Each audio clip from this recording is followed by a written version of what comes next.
Hello दोस्तों। उम्मीद करता हूँ आप सब बहुत अच्छे होंगे। I welcome you all to Rahul Sharma education. दोस्तों, लक्ष्मीकांत की इस यात्रा में हम चैप्टर 10 तक ख़त्म कर चुके हैं। आज हम चैप्टर 11 जो कि अमेंडमेंट ऑफ द कॉन्स्टिट्यूशन है, यानी संविधान में संशोधन, इस चैप्टर को हम देखने वाले हैं। एंड एज यूजुअली इस चैप्टर को हम छोटे छोटे 4 टॉपिक्स में डिवाइड करेंगे। जैसे सबसे पहला होगा जिसमें कि हम अमेंडमेंट्स के इम्पोर्टेंस को देखेंगे और इसके बारे में कुछ फैक्ट्स देखेंगे। Then we will see the procedure कि किस प्रोसीजर के माध्यम से कॉन्स्टिट्यूशन में अमेंडमेंट किया जाता है। फिर हम अमेंडमेंट के टाइप्स देखेंगे, जिसमें हम सिंपल मेजॉरिटी वाले टाइप देखेंगे, स्पेशल मेजॉरिटी वाले टाइप देखेंगे, और स्पेशल मेजॉरिटी प्लस जिसमें स्टेट्स का भी कंसेंट चाहिए उसका भी टाइप देखेंगे। और लास्ट में हम देखेंगे कि जो भी अमेंडमेंट का प्रोसीजर है उसका क्रिटिसिज्म क्या है। और क्रिटिसिज्म के बाद हम देखेंगे कि क्या क्रिटिसिज्म के बावजूद हमारा अमेंडमेंट का जो प्रोसीजर है, जो इंडियन कॉन्स्टिट्यूशन में मेंशन्ड है, वो किस तरह से हमारे संविधान को एक जिंदा डॉक्यूमेंट, एक लिविंग डॉक्यूमेंट बनाए रखने में हेल्प करता है। तो चलिए हम आज का वीडियो शुरू करते हैं। इससे पहले कि हम मेन टॉपिक पे आए, मेरी आप सबसे गुजारिश है कि अगर आपको मेरा कंटेंट पसंद आ रहा है तो प्लीज़ मेरे चैनल को लाइक, शेयर और सब्सक्राइब ज़रूर करें।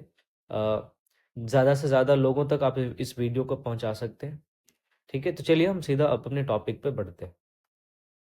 देखिए दोस्तों, हमारा संविधान एक लिखित संविधान है। आप सब जानते होंगे, मैंने आपको संविधान की विशेषता में पढ़ाया भी है। तो किसी भी दूसरे लिखित संविधान की तरह भारतीय संविधान में भी अमेंडमेंट का एक प्रोसीजर रखा गया है। जो प्रोसीजर हमारे संविधान को, जो भी कंडीशंस चेंज हो रहे हैं या फिर समय की जो ज़रूरत है उसके हिसाब से अगर हमारे संविधान में कुछ चीज़ें जोड़ने की ज़रूरत है या कुछ चीज़ें हमारे संविधान में से हटाने की ज़रूरत है, तो इन सारे ज़रूरतों के हिसाब से हमारे संविधान में तब्दीली लाया जा सके, इसके लिए हमारे संविधान में संशोधन का प्रावधान है। हमारे संविधान में संशोधन की उस प्रक्रिया के बारे में बताया गया जिसके माध्यम से हमारे संविधान में चेंजेस किए जा सकते हैं। अब देखिए, हमारे संविधान निर्माताओं ने हमारे संविधान के बहुत सारे प्रावधानों को दूसरे देशों के संविधान से बोरो किया था। अगर हम फंडामेंटल राइट की बात करें तो फंडामेंटल राइट को हमारे संविधान निर्माताओं ने यूएसए से बोरो किया है ना। फिर जो पार्लियामेंट्री सिस्टम है इसको हमने ब्रिटेन से बोरो किया है। फिर अगर डीपीएसपी की बात करें तो डीपीएसपी को हमने आयरलैंड से बोरो किया है। तो ऐसे ही बहुत सारे ऐसे प्रोविजंस हैं जिनको हमने अपने कॉन्स्टिट्यूशन में दूसरे देशों से बोरो किया है। लेकिन यहाँ पे संविधान निर्माताओं ने होशियारी ये दिखाई कि इन सारे विचारों को, इन सारे प्रोविजंस को हूबहू या शब्दशः लिटरल सेंस में नहीं लिया गया। उनको इंडिया के कॉन्टेक्स्ट में, उनमें जो भी चेंजेस की ज़रूरत थी उन चेंजेस को पहले उन प्रोविजंस में लाया गया और उसके बाद उन चेंजेस को हमारे कॉन्स्टिट्यूशन में इंक्लूड किया गया और फिर हमारे देश में इम्प्लीमेंट किया गया। तो आज हम इसी अमेंडमेंट के बारे में देखेंगे कि ये अमेंडमेंट कैसे होता है, अमेंडमेंट करने की शक्ति किसके पास है, इन्हीं सारी चीज़ों को देखेंगे। तो सबसे पहले हम अमेंडमेंट के बारे में कुछ फैक्ट्स देख लेते हैं। अगर हम कॉन्स्टिट्यूशन में अमेंडमेंट की बात करें तो इसकी चर्चा हमारे संविधान के आर्टिकल 368 में है, जो कि पार्ट 20 का हिस्सा है। इसमें ये बात कही गई है कि कॉन्स्टिट्यूशन में अमेंड करने का जो पावर है वो पार्लियामेंट के पास है। अब यहाँ पे सिर्फ और सिर्फ पार्लियामेंट के पास है, आपको ध्यान में रखना है। और कॉन्स्टिट्यूशन में जो भी चेंजेस आएंगे उसका प्रोसीजर भी आर्टिकल 368 में लिखा हुआ है। अब इस प्रोसीजर को हमने साउथ अफ्रीका के कॉन्स्टिट्यूशन से बोरो किया। जैसा कि मैंने आपको अभी थोड़ी देर पहले बताया कि हमने बहुत सारे संविधान की विशेषताओं को अपने संविधान में शामिल किया है। तो साउथ अफ्रीकन कॉन्स्टिट्यूशन ने से हमने संविधान में अमेंडमेंट करने का जो प्रोसीजर है उसको बोरो किया है। अब देखिए, किसी भी संविधान में अमेंडमेंट जो होता है वो 3 फॉर्म में हो सकता है। पहला है वेरिएशन, दूसरा एडिशन और तीसरा रिपील। यानी संविधान में अगर किसी प्रावधान की भाषा में भी हम कोई परिवर्तन लाते हैं, उसमें कुछ कोई किसी प्रोविजन में हम वेरिएशन लाते हैं, तो वो भी एक अमेंडमेंट होगा। अगर हम किसी संविधान में किसी नए प्रोविजन को ऐड करते हैं यानी एडिशन करते हैं, तो वो भी एक अमेंडमेंट होगा। और अगर किसी ऐसे प्रोविजन को जो वर्तमान की ज़रूरत के हिसाब से इररेलेवेंट हो गया है, ऐसे प्रोविजन को अगर हम रिपील करते हैं किसी कॉन्स्टिट्यूशन से, तो वो भी एक अमेंडमेंट कहा जाएगा। तो आपको ध्यान में रखना है कि अमेंडमेंट 3 तरीके से हो सकता है, वेरिएशन के माध्यम से, किसी चीज़ को ऐड करके और किसी प्रोविजन को रिपील करके। इन 3 चीज़ों के माध्यम से हो सकता है। अब देखिए, पार्लियामेंट हमारे पूरे संविधान को अमेंड कर सकता है एक्सेप्ट बेसिक स्ट्रक्चर। हमारे संसद में संसद जो है हमारी हमारी संसद को पूरे संविधान को अमेंड करने का राइट है। अलग अलग केसेस में सुप्रीम कोर्ट ने अलग अलग डिसीजन दिया था, लेकिन 1973 में मोर और लेस ये बात तय हो गई कि संसद जो है हमारे संविधान के किसी भी भाग को अमेंड कर सकता है एक्सेप्ट बेसिक स्ट्रक्चर। अब बेसिक स्ट्रक्चर क्या होगा, इस बात को बताने की शक्ति, इसको डिटरमिन करने की शक्ति कोर्ट्स के पास है। अब कोई भी एक विशेषता बेसिक स्ट्रक्चर या 10 विशेषता बेसिक स्ट्रक्चर है, ऐसा हमारे कोर्ट ने नहीं बताया। कोर्ट केस बाय केस अलग अलग फीचर्स को बेसिक स्ट्रक्चर डॉक्ट्रिन में शामिल करती जाती है।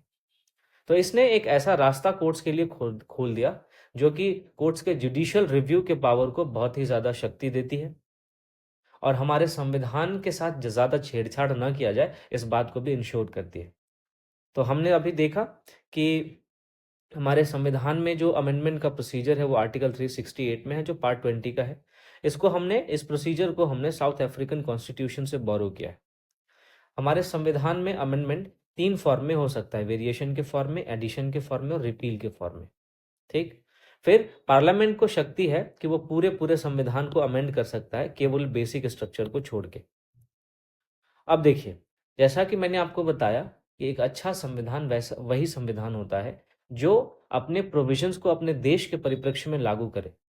तो हमारे संविधान में जो अमेंडमेंट का जो प्रोसीजर है वो ना तो फ्लेक्सिबल है ब्रिटेन की तरह, ना ही बहुत ज़्यादा रिजिड है यूएसए की तरह। हमारे संविधान निर्माताओं ने इन दोनों का एक सिंथेसिस अडॉप्ट किया है।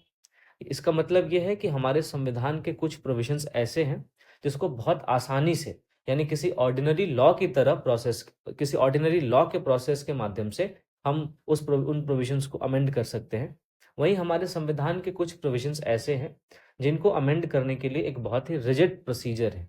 उनके लिए स्पेशल मेजॉरिटी चाहिए, उनके लिए special majority plus more than half of the states consent चाहिए, है ना, 50% से ज़्यादा राज्यों का कंसेंट चाहिए। तो हमारे संविधान निर्माताओं ने इन दोनों का, फ्लेक्सिबिलिटी और रिजिडिटी, इन दोनों का सिंथेसिस अडॉप्ट किया है। तो ये चीज़ें हमने देखी। अभी देखेंगे आप कि अभी हाल ही में हमारे संविधान के लागू होने के 75 साल के पूरे होने के उसमें उपलक्ष्य में हमारे न्यूज़पेपर में बहुत सारे आर्टिकल्स भी आए। जैसे कि आपने देखा होगा ये चंपाकम दोराईराजन जो केस था, जिसने हमारे संविधान में पहले अमेंडमेंट को ट्रिगर किया था, उसके बारे में अभी एक आर्टिकल आया था। फिर वन नेशन वन इलेक्शन के लिए भी हमेशा रेगुलरली आर्टिकल्स आते रहते हैं जो ये कहता है कि वन नेशन वन इलेक्शन को इम्प्लीमेंट करने के लिए कम से कम 5 कॉन्स्टिट्यूशनल अमेंडमेंट करने पड़ेंगे, है ना। तो आप देख सकते हैं कि इस टॉपिक का कितना रेलेवेंस है करंट के पर्सपेक्टिव से भी और हमारे ऐसे स्टैटिक पर्सपेक्टिव से भी। अब हम देखते हैं कि किसी भी कॉन्स्टिट्यूशन में अमेंडेबिलिटी क्यों ज़रूरी है।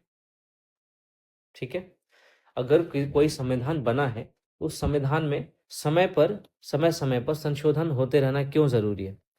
सबसे पहला इसका रीज़न ये है कि किसी भी संविधान को एक जिंदा दस्तावेज बनाए रखने के लिए, यानी एक लिविंग डॉक्यूमेंट बनाए रखने के लिए, उसमें अडेप्टेबिलिटी होनी चाहिए। यानी अगर हमारी सोसाइटी में कुछ भी चेंज हो रहा है तो उस सोसाइटी में हो रहे चेंज के अकॉर्डिंग हमारे कॉन्स्टिट्यूशन में चेंज होना चाहिए।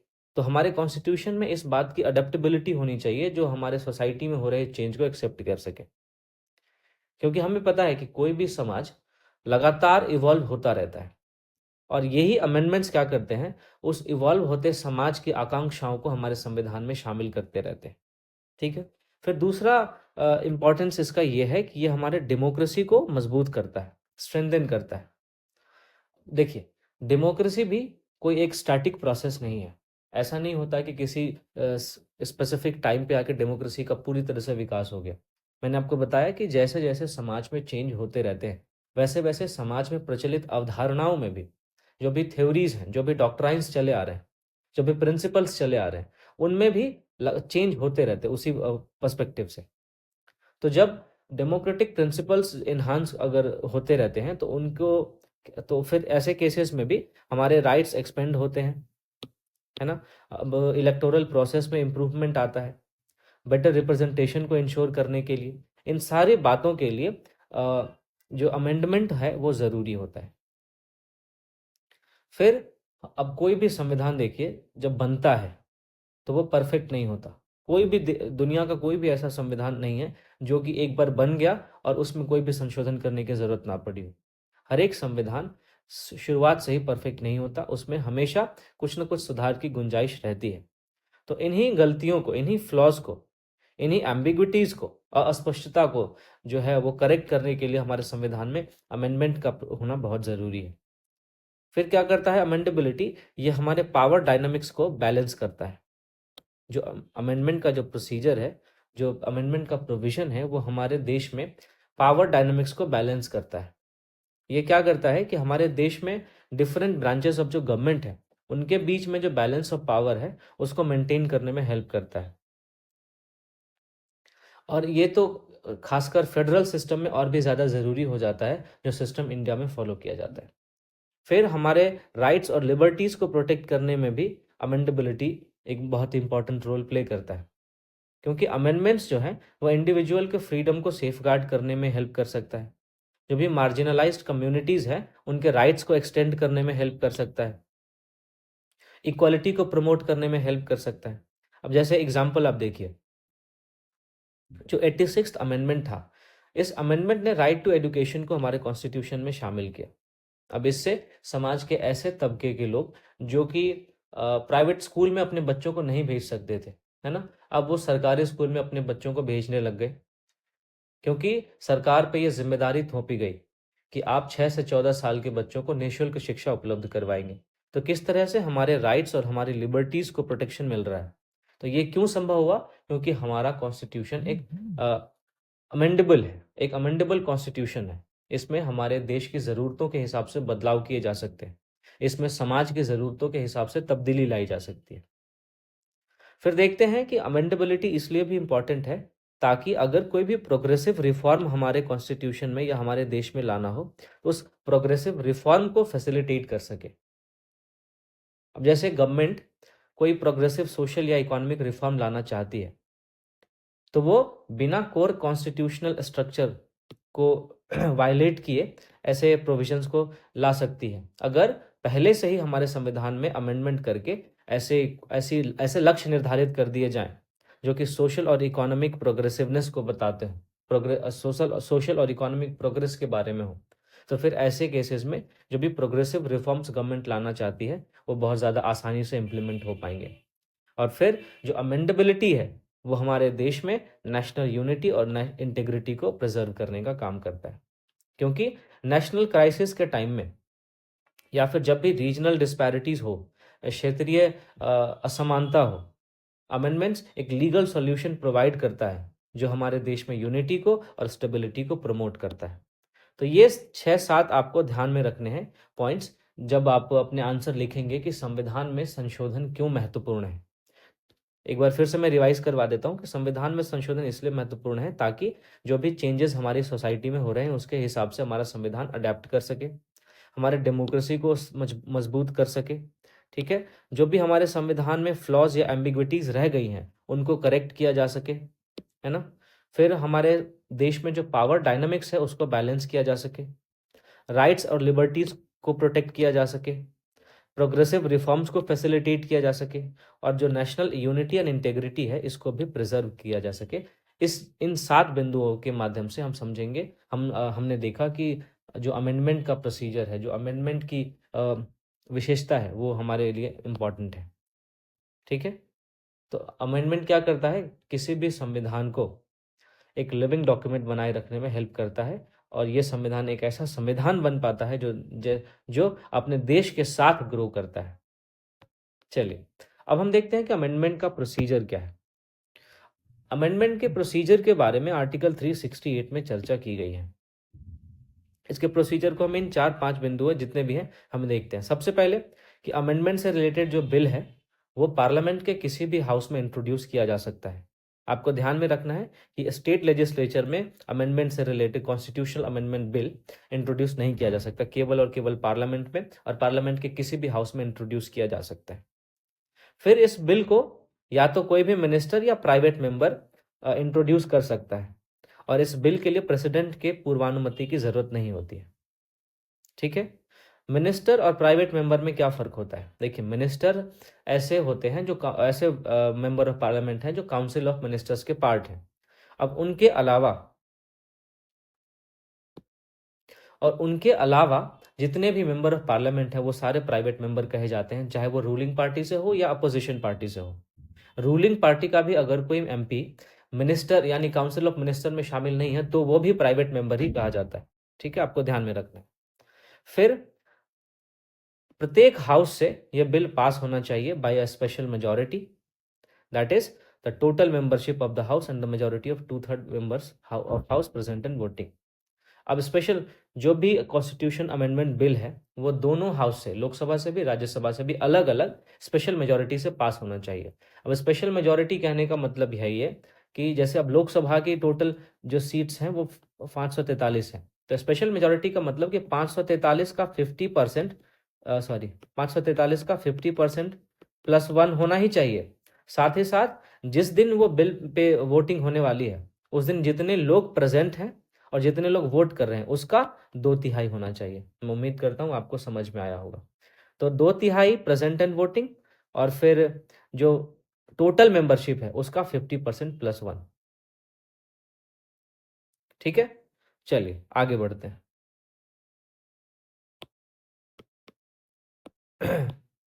अब देखिए, फिर कॉन्स्टिट्यूशनल अमेंडमेंट बिल के कॉन्टेक्स्ट में कोई भी जॉइंट सिटिंग का प्रोविजन नहीं है अगर दोनों हाउसेस के बीच में डिसएग्रीमेंट होता है तो।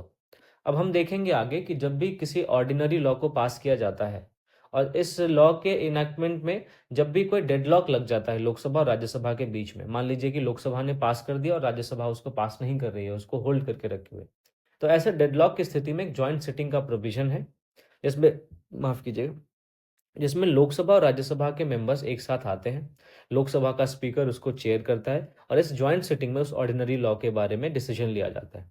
लेकिन कॉन्स्टिट्यूशनल अमेंडमेंट बिल के बारे में ऐसा कोई भी प्रोविजन नहीं है।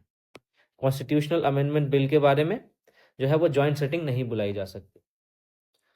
फिर पांचवा प्रोविजन ये है, पांचवा प्रोसीजर में पांचवा पॉइंट ये है कि अगर कोई भी कॉन्स्टिट्यूशनल अमेंडमेंट हमारे संविधान के फेडरल प्रोविजंस को अमेंड करने की बात करता है तो ऐसे अमेंडमेंट के लिए स्पेशल मेजॉरिटी तो होनी ही चाहिए। साथ ही साथ हमारे देश के आधे से ज़्यादा राज्यों के लेजिस्लेचर इस बिल को सिंपल मेजॉरिटी से पास करेंगे, तभी जाके ये अमेंडमेंट जो है वो इफेक्ट में आ पाएगा। समझ रहे हैं बात कि पार्लियामेंट में जो भी पार्लियामेंट है, पार्लियामेंट इसको स्पेशल मेजॉरिटी से पास करेगी। इस स्पेशल मेजॉरिटी के साथ साथ जो भी स्टेट लेजिस्लेचर हैं वो हमारे देश में जितने भी राज्य हैं उन राज्यों में से आधे से ज्यादा राज्य अपने लेजिस्लेचर से इस बिल को सिंपल मेजॉरिटी से, not special majority, simple majority से इस बिल को पास करेंगे, तब जाके ये फेडरल प्रोविजन को अमेंड करने वाला जो बिल है ये जाके पास हो पाएगा। तो ये हमारा संविधान कहता है। अब क्या है कि दोनों हाउसेस से पास होने के बाद बिल प्रेसिडेंट के एसेंट के लिए जाता है, राष्ट्रपति के हस्ताक्षर के लिए जाता है। अब राष्ट्रपति के पास कोई ऑप्शन नहीं होता। अगर कॉन्स्टिट्यूशनल अमेंडमेंट एक्ट है, सॉरी बिल है, बिल और एक्ट में ये फर्क होता है कि इनैक्ट होने से पहले ये बिल होता है और जब राष्ट्रपति इस पे हस्ताक्षर कर देता है तो उसके बाद ये एक्ट बन जाता है। तो प्रेसिडेंट इस बिल पे अपना एसेंट देगा ही देगा। प्रेसिडेंट अपना एसेंट ना तो विद होल्ड कर सकता है ना ही इस बिल को रिटर्न कर सकता है रिकंसिडरेशन के लिए।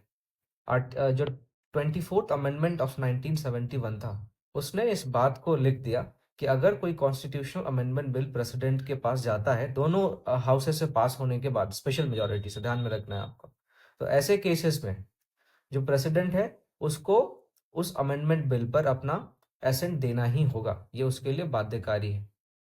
तो इस प्रकार हमने अमेंडमेंट का प्रोसीजर देखा है ना। पहला स्टेप क्या था कि पार्लियामेंट में जाती है बिल पार्लियामेंट में पेश होता है। बिल कोई भी मिनिस्टर भी पेश कर सकता है, प्राइवेट मेंबर भी पेश कर सकता है, पार्लियामेंट के किसी भी हाउस में पेश हो सकता है। ठीक है, फिर पार्लियामेंट में पेश होने के बाद स्पेशल मेजॉरिटी के माध्यम से इस बिल को पास किया जाता है और ध्यान दीजिएगा, जब भी डेडलॉक की स्थिति आएगी तो अमेंडमेंट बिल के लिए, कॉन्स्टिट्यूशनल अमेंडमेंट बिल के लिए ज्वाइंट सिटिंग का प्रोविजन नहीं है। फिर दोनों हाउसेस से पास होने के बाद राष्ट्रपति के पास हस्ताक्षर के लिए जाता है, और जब राष्ट्रपति हस्ताक्षर कर देता है तो फिर यह बिल एक्ट बन जाता है। अब हम देखते हैं कि कितने टाइप के हमारे कॉन्स्टिट्यूशन में अमेंडमेंट्स हैं। तो जो पहला अमेंडमेंट है वो है bye simple majority. Simple majority का मतलब होता है जितने भी टोटल मेंबर हैं प्रेजेंट, उनका 50% प्लस वन, ठीक है, और जो वोट कर रहे हैं उनका 50% प्लस वन। तो इस अमेंडमेंट के माध्यम से अब आपको ध्यान में रखना है कि ये जो अमेंडमेंट है ये आर्टिकल 368 के अंडर में नहीं आता। 368 के अंदर में ये दूसरा वाला स्पेशल मेजॉरिटी वाला और स्पेशल मेजॉरिटी प्लस आधे से ज्यादा राज्यों का जो समर्थन वाला अमेंडमेंट है, ये सी, ये दोनों आते हैं सिर्फ 368 में। पहले वाला 368 के बाहर का अमेंडमेंट है, तो आपको ध्यान में रखना है। तो सिंपल मेजॉरिटी से जिन प्रोविजंस को हमारे कॉन्स्टिट्यूशन में अमेंड किया जा सकता है वो प्रोविजंस है ये। सबसे पहला है आर्टिकल 2। आर्टिकल 2 कहता है कि नए राज्यों का एस्टैब्लिशमेंट और एडमिशन हमारे यूनियन में। फिर आर्टिकल 3, इसमें भी हम सिंपल मेजॉरिटी से अमेंडमेंट कर सकते हैं, जो किसी भी नए राज्य के फॉर्मेशन की बात करता है, उसके एरिया के ऑल्टरेशन की बात करता है, बाउंड्रीज के ऑल्टरेशन की बात करता है, या किसी एग्जिस्टिंग स्टेट के नाम में चेंज करने की बात करता है। फिर अगर किसी स्टेट के अंदर लेजिस्लेटिव काउंसिल बनाना हो या उसको समाप्त करना हो तो ऐसे काम के लिए भी हमें संविधान में सिंपल मेजॉरिटी से अमेंडमेंट करने की जरूरत है। अब लेजिस्लेटिव काउंसिल जो होता है वो किसी भी राज्य में स्टेट लेजिस्लेचर का अपर हाउस होता है। वर्तमान में केवल और केवल 6 राज्यों पे लेजिस्लेटिव काउंसिल है। 6 स्टेट में अभी वर्तमान में लेजिस्लेटिव काउंसिल है। ये कौन से हैं? सबसे पहला है कर्नाटका, माफ कीजिएगा, कर्नाटका, महाराष्ट्र, आंध्र प्रदेश, तेलंगाना, फिर बिहार और यूपी। ये इन 6 राज्यों में अभी वर्तमान में ऊपरी सदन, जिसको लेजिस्लेटिव काउंसिल कहते हैं, वो है। ठीक है। फिर जो सेकंड शेड्यूल है, जिसमें कि प्रेसिडेंट के, गवर्नर्स के, स्पीकर के, जजेस के, इन सब के इमोल्यूमेंट्स की बात है, अलाउंसेस की बात है, प्रिविलेजेस की बात है, तो है ना। तो ऐसे इन सेकंड शेड्यूल के भी प्रोविजंस को अगर चेंज करना है तो उसके लिए हम सिंपल मेजोरिटी का यूज करते हैं। फिर पार्लियामेंट के कोरम को अगर चेंज करना है, वो पार्लियामेंट के कोरम जो कि टोटल मेंबर्स का 10% होता है। अगर लोकसभा की बात करें तो लोकसभा में टोटल अभी 543 मेंबर्स हैं, तो इसका 10% है ना। राज्यसभा की बात करें तो 245 में से इसका 10%, तो ये होता है कोरम। कोरम एक ऐसा मिनिमम नंबर होता है जिसके बिना उस सदन की बैठक नहीं बुलाई जा सकती। अगर लोकसभा में किसी दिन 543 के 10%, यानी कि मान लीजिए आपकी 55 से कम मेंबर अगर हैं, 54 से कम मेंबर अगर किसी दिन लोकसभा में उपस्थित है तो उस दिन लोकसभा की बैठक नहीं होगी। तो ये कोरम क्या है? एक ऐसा मिनिमम नंबर जो किसी भी सदन की बैठक के लिए जरूरी होता है, इसेंशियल होता है। तो कोरम में अगर कोई भी चेंज लाना हो तो ऐसे स्थिति में भी हम सिंपल मेजोरिटी से कॉन्स्टिट्यूशन में चेंज करते हैं। फिर पार्लियामेंट के मेंबर्स की अगर सैलरीज और अलाउंसेस में अगर कोई चेंज करना हो तो वो भी सिंपल मेजोरिटी से हो जाता है। पार्लियामेंट का जो रूल प्रोसीजर का रूल है उसको में भी चेंज सिंपल मेजोरिटी से होता है। जो इंग्लिश लैंग्वेज पार्लियामेंट में यूज होती है उसका भी, उसमें भी चेंज इसकी वजह से होता है, सिंपल मेजोरिटी के माध्यम से होता है। जो ऑफिशियल लैंग्वेज है उसका यूज भी, ऑफिशियल लैंग्वेज का यूज भी सिंपल मेजोरिटी से करते हैं। अगर सिटीजनशिप के एक्विजिशन और टर्मिनेशन के बारे में अगर कोई अमेंडमेंट लाना है तो वो भी सिंपल मेजोरिटी से होगा। अब आपको ध्यान में होगा कि सिटीजनशिप की चर्चा हमारे संविधान के पार्ट 2 में है, इसमें अनुच्छेद 5 से 11 है। फिर पार्लियामेंट और स्टेट लेजिस्लेचर्स के इलेक्शन से रिलेटेड प्रोविजन को अगर अमेंड करना है तो उसमें भी सिंपल मेजोरिटी का हम यूज करेंगे। अगर कॉन्स्टिट्यूएंसीज का लिमिटेशन करना है तो उसमें भी हम सिंपल मेजोरिटी का यूज करेंगे। यूनियन टेरिटरी के बारे में अगर कोई प्रोविजन है तो उसके बारे में भी हम सिंपल मेजोरिटी का यूज करेंगे। अगर फिफ्थ शेड्यूल जो कि शेड्यूल्ड एरियाज और शेड्यूल्ड ट्राइब के एडमिनिस्ट्रेशन की बात करता है, फिर उस फिफ्थ शेड्यूल में भी कोई अमेंडमेंट हम सिंपल मेजोरिटी के माध्यम से करेंगे। सिक्स्थ शेड्यूल जो कि ट्राइबल एरियाज के एडमिनिस्ट्रेशन की बात करता है, उसके प्रोविजन में भी हम अमेंडमेंट सिंपल मेजोरिटी के माध्यम से करेंगे। तो इस तरह हम देखते हैं कि हमारे संविधान का एक बड़ा भाग सिंपल मेजोरिटी के माध्यम से अमेंड हो सकता है, जो कि हमारे संविधान के फ्लेक्सिबल होने की तरफ इशारा करता है। वहीं जो दूसरा टाइप का हमारा अमेंडमेंट है जो स्पेशल मेजॉरिटी से होता है। स्पेशल मेजॉरिटी का मतलब मैंने आपको पहले बता दिया है कि स्पेशल मेजॉरिटी का मतलब होता है कि टोटल मेंबरशिप का 50% से ज्यादा और प्रेजेंट एंड वोटिंग जितने मेंबर्स कर रहे हैं उनका 2/3 होना चाहिए, 2/3 होना चाहिए। तो स्पेशल मेजॉरिटी के माध्यम से जो प्रोविजंस अमेंड किए जाते हैं उनमें आपका फंडामेंटल राइट है, डीपीएसपी है, और वो सारे प्रोविजंस जो ना तो पहले वाले में आएंगे यानी सिंपल मेजोरिटी वाले में, और ना ही तीसरे वाले में जिसमें कि सिंपल मेजोरिटी प्लस हाफ से ज्यादा राज्यों का कंसेंट। तो इन तीन, पहले और तीसरे में जो जो प्रोविजन नहीं आएंगे वो दूसरे में आएंगे। तो ये सिंपल सा है। फिर तीसरा जो अमेंडमेंट का टाइप है वो है स्पेशल मेजोरिटी प्लस आधे से ज्यादा राज्यों का कंसेंट चाहिए। तो जैसा कि मैंने आपको पहले बताया हुआ है कि अगर कोई भी अमेंडमेंट हमारे फेडरल कैरेक्टरिस्टिक से रिलेटेड है तो ऐसे अमेंडमेंट के लिए हमें स्पेशल मेजोरिटी के साथ साथ स्टेट लेजिस्लेचर से मतलब आधे से ज्यादा राज्यों का कंसेंट चाहिए, और ये कंसेंट उनके सिंपल मेजोरिटी से उस बिल को पास करके देना होता है।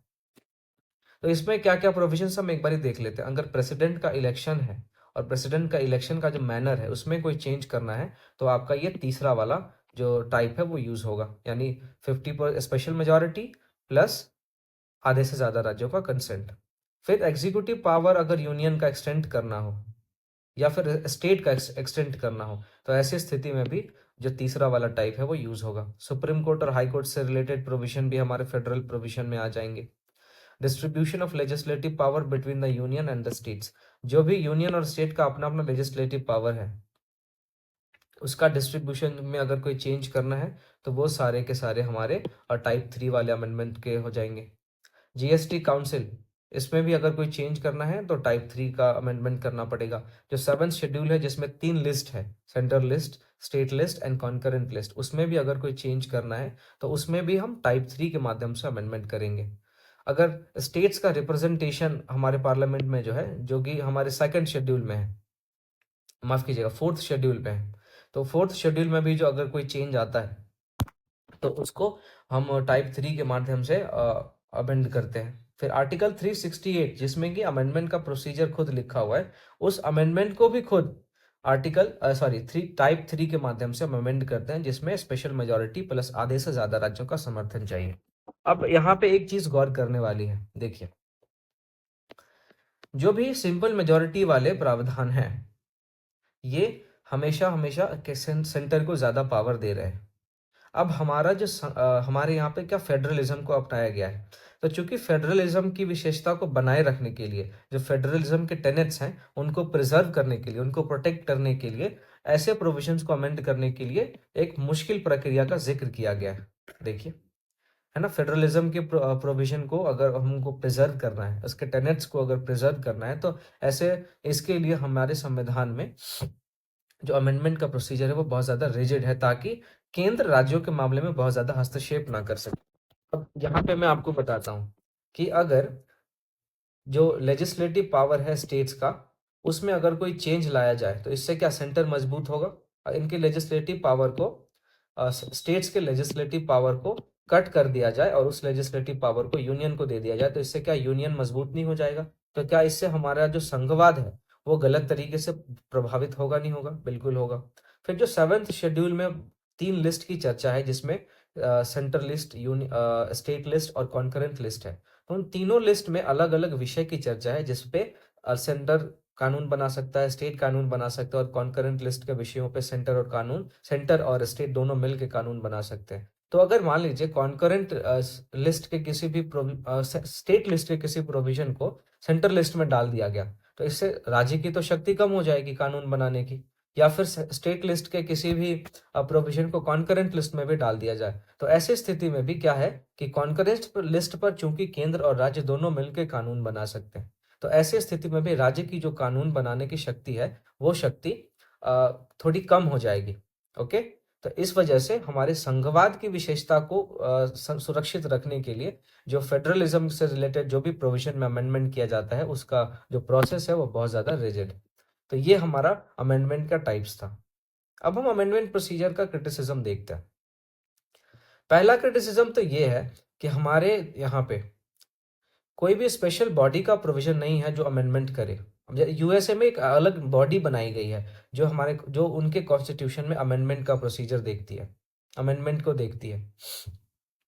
फिर इस बात पे भी हमारे संविधान में अमेंडमेंट के प्रोसीजर की आलोचना की जाती है कि जो अमेंडमेंट का पावर है वो पार्लियामेंट में ही बहुत ज़्यादा इकट्ठा है। बहुत ही कम केसेस में स्टेट लेजिस्लेचर को अमेंडमेंट में इन्वॉल्व किया जाता है। फिर दूसरा क्रिटिसिज्म यह है कि कॉन्स्टिट्यूशन को अमेंड करने का जो पावर है वो इनिशिएट करने का अधिकार केवल और केवल पार्लियामेंट को है। यानी अगर संविधान में संशोधन करने के लिए कोई बिल लाना है तो उस बिल को इनिशिएट केवल और केवल पार्लियामेंट में किया जा सकता है, स्टेट लेजिस्लेचर का इसमें कोई भी रोल नहीं है। फिर तीसरा क्रिटिसिज्म यह है कि हमारा जो major part of the constitution है वो पार्लियामेंट अकेले ही अमेंड कर देता है। तो पहले और तीसरे में थोड़ा बहुत पॉइंट्स में ओवरलैपिंग है, तो आपको इसको ध्यान में रखना है कि हमारे यहाँ अमेंडमेंट को इनिशिएट करने का पावर भी पार्लियामेंट के पास है। मोस्ट केसेस में पार्लियामेंट खुद ही पूरे कॉन्स्टिट्यूशन को अमेंड कर सकती है, उनको बहुत ज़्यादा मामलों में स्टेट लेजिस्लेचर का कंसेंट नहीं लेना पड़ता। बहुत ही कम ऐसे केसेस हैं जहाँ पे कि स्टेट लेजिस्लेचर का कंसेंट लिया जाता है, और वो भी सिर्फ आधे से ज़्यादा राज्यों का। जबकि अगर हम यूएसए में देखें तो यूएसए में 3/4 राज्यों का वहाँ पे समर्थन चाहिए, तब जाके कोई भी प्रोविजन जो है वो अमेंड हो पाता है। फिर अगला क्रिटिसिज्म ये है कि स्टेट लेजिस्लेचर को अगर उनके पास कोई बिल जाता है तो उनको रेटिफाई करने के लिए कोई भी टाइम फ्रेम नहीं दिया गया है। अगर वो रेटिफाई करना चाहते हैं या रिजेक्ट करना चाहते हैं तो उनको कोई टाइम फ्रेम नहीं दिया गया है ना। तो इस बात पे भी इसकी आलोचना की जाती है। फिर एक प्रोविजन ये भी है कि अगर स्टेट ने कोई इनिशिएटिव लिया कि हमारे यहाँ पे ऐसे चेंजेस होने चाहिए और वो उस इनिशिएटिव से रिलेटेड बिल पार्लियामेंट में एक बार ही पहुंच गया, तो स्टेट्स के पास ये राइट नहीं है कि उन्होंने जो इनिशिएटिव लिया था उस इनिशिएटिव को वो वापस ले लें। स्टेट्स के पास इस बात का भी राइट नहीं है। फिर हमारे देखते हैं कि यहाँ संविधान में एक सामान्य कानून को पारित करने के लिए भी जॉइंट सिटिंग का प्रोविजन है, लेकिन एक कॉन्स्टिट्यूशनल अमेंडमेंट बिल जो कि बहुत इंपॉर्टेंट बिल होता है जो हमारे संविधान में चेंज लाता है, उसके लिए कोई भी जॉइंट सिटिंग का प्रोविजन नहीं है। फिर हम देखते हैं कि जो कॉन्स्टिट्यूशन के अमेंडमेंट का प्रोसेस है वो लेजिस्लेटिव प्रोसेस के सिमिलर है, खाली उसमें स्पेशल मेजॉरिटी ऐड हुआ पड़ा है बस। इस बात पे भी इसका क्रिटिसिज्म किया जाता है। और जो आखिरी क्रिटिसिज्म है ये कि जो भी provision related to amendment procedure are too sketchy, hence they leave a wide scope for taking matters to the judiciary. अब जो अमेंडमेंट का प्रोसीजर है वो बहुत ही ज़्यादा स्केची है। अब स्केची और एम्बिग्युअस होने के कारण अब जब भी कोई अमेंडमेंट होता है तो देखते हैं कि उसको जुडिशरी के पास ले जाया जाता है, उस पर विवाद हो जाता है, और विवाद का निपटारा करने की शक्ति किसके पास है? जुडिशरी के पास। तो इससे क्या है कि जुडिशियल एक्टिविज्म के बढ़ने का खतरा हो जाता है, और जब जुडिशरी बहुत ज़्यादा मजबूत होता है तो वो विधायिका यानी लेजिस्लेचर और कार्यपालिका यानी एग्जीक्यूटिव, उन दोनों के मामले में भी हस्तक्षेप करता है। तो इस तरीके से हमारे यहाँ पे जो गवर्नमेंट के अपने 3 ऑर्गन है उनके बीच में टकराव बढ़ता है, जो हमारे देश में लोकतंत्र को, हमारे देश में अर्थव्यवस्था को और विकास में बाधा पहुंचाता है। तो ये अमेंडमेंट प्रोसीजर का क्रिटिसिज्म था। अब इन सारे क्रिटिसिज्म के बावजूद, इन सारे डिफेक्ट्स के बावजूद, जो हमारे यहाँ अमेंडमेंट का प्रोसेस है वो बहुत ही सिंपल है, बहुत ही इजी है, और उसने हमारी बदलती हुई ज़रूरतों और हमारी बदलती हुई परिस्थितियों के हिसाब से हमारे संविधान में परिवर्तन को बनाए रखा है, परिवर्तन को लागू किया है। अब ये इतना भी फ्लेक्सिबल नहीं है कि जो भी रूलिंग पार्टी है वो आसानी से हमारे संविधान को तोड़ मरोड़ सके। ये इतना कठिन नहीं है, ये इतना रिजिड नहीं है, इतना कठोर नहीं है कि समाज में हो रहे बदलाव को नकार दे, है ना।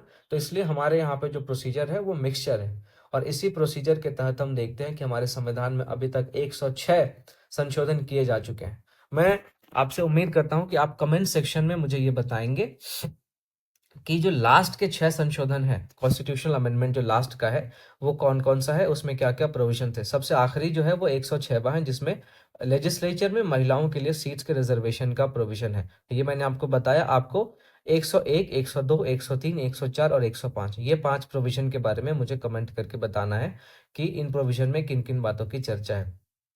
अब अमेंडमेंट प्रोसीजर के बारे में कुछ कुछ विद्वानों ने कुछ कुछ कहा है, तो वो हम देख लेते हैं। केसी वेरे ने ये कहा है कि जो अमेंडमेंट का प्रोसीजर है वो रिजिडिटी और फ्लेक्सिबिलिटी, इन दोनों के बीच में एक अच्छा बैलेंस बनाता है।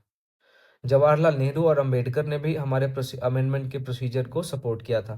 और ग्रेनविले ऑस्टिन ने कहा कि जो अमेंडमेंट का प्रोसेस है उसने अपने आप में ये प्रूव किया है कि ये हमारे कॉन्स्टिट्यूशन का सबसे ज़्यादा कंसीव्ड एस्पेक्ट है। हालांकि ये कॉम्प्लिकेटेड अपीयर होता है लेकिन ये बहुत ही ज़्यादा डाइवर्स है। तो ये ग्रेनविले ऑस्टिन ने कहा। तो ये हमारा कॉन्स्टिट्यूशनल अमेंडमेंट का जो कॉन्स्टिट्यूशन का जो चैप्टर था वो यहाँ पे हमारा ख़त्म होता है। उम्मीद करता हूँ कि आपको समझ में आया होगा। जहाँ पे भी आपको लगे कि आपको समझ में नहीं आया है तो आप वहाँ से थोड़ा सा वीडियो को पीछे करके देखें, आपको ज़रूर समझ में आएगा। इसमें देखिए थोड़ा सा कॉम्प्लेक्स तो है ये, तो मैं उम्मीद करता हूँ कि आप इसको बार बार देखेंगे। जितनी बारी देखेंगे उतनी बारी आपको और